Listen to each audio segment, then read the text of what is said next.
पहले महाराष्ट्र का सियासी पारा हाई चल रहा है। इस बीच मुंबई की मुंबादेवी सीट से शिवसेना की उम्मीदवार साइना एनसी ने शिवसेना सांसद अरविंद सावंत के खिलाफ एफआईआर दर्ज कराई। सावंत ने शिवसेना उम्मीदवार के लिए इम्पोर्टेड माल शब्द का इस्तेमाल किया, जिससे भारी विवाद खड़ा हो गया है। उन्होंने कहा कि मैं माल नहीं हूं, मैं महिला हूं।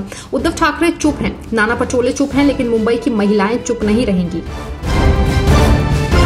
कर्नाटक में सिद्धारमैया सरकार की शक्ति स्कीम को लेकर नया विवाद पैदा हो गया है। डीके शिव कुमार के बयान के खड़गे की प्रतिक्रिया जो है वो भाजपा को एक नया हथियार भी दे दिया है। भाजपा ने खड़गे और राहुल गांधी से पूरे मामले पर माफी की मांग भी की है और इसमें सबक लेने को कहा है।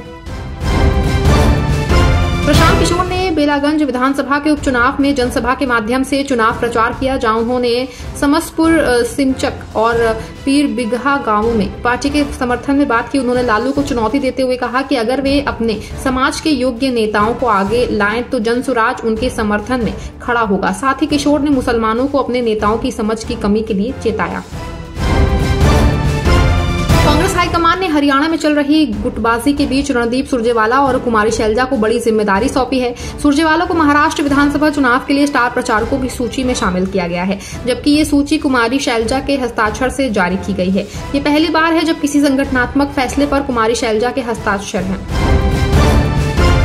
केंद्रीय मंत्री गजेंद्र सिंह शेखावत ने बीजेपी विधायक देवेंद्र सिंह राणा के निधन पर गहरा दुख जताया और इसे बीजेपी परिवार के लिए बड़ी क्षति बताया। उन्होंने कहा कि नेता के आकस्मिक और असामयिक निधन से हर कोई गहरे सदमे में है। ये निश्चित रूप से भाजपा परिवार के लिए एक बहुत बड़ी क्षति है। उनके असामयिक निधन से हम सभी स्तब्ध हैं।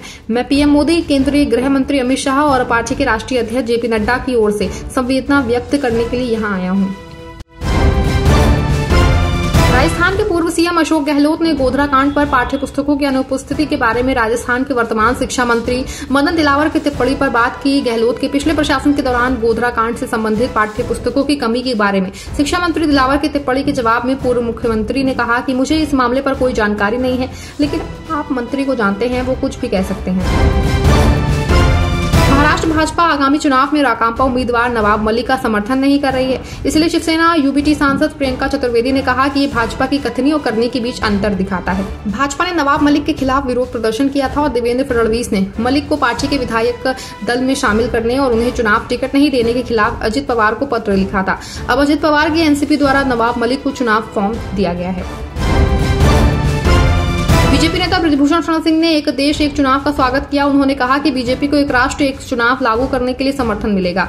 हम एक राष्ट्र एक चुनाव का स्वागत करते हैं। एक देश एक चुनाव की मांग लंबे समय से की जा रही है। पीएम मोदी के नेतृत्व में एक राष्ट्र एक चुनाव लागू किया जाएगा। ये एक राष्ट्र एक चुनाव लागू करने के लिए बीजेपी को समर्थन मिलेगा।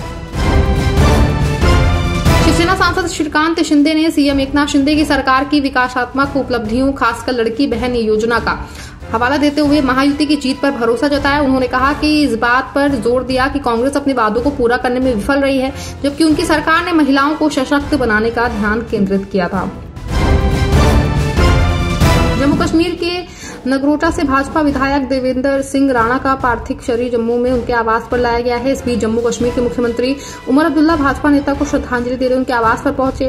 भारतीय जनता पार्टी विधायक देवेंद्र सिंह राणा का 31 अक्टूबर की रात 59 साल की उम्र में निधन हो गया। राणा केंद्रीय मंत्री जितेंद्र सिंह के भाई हैं।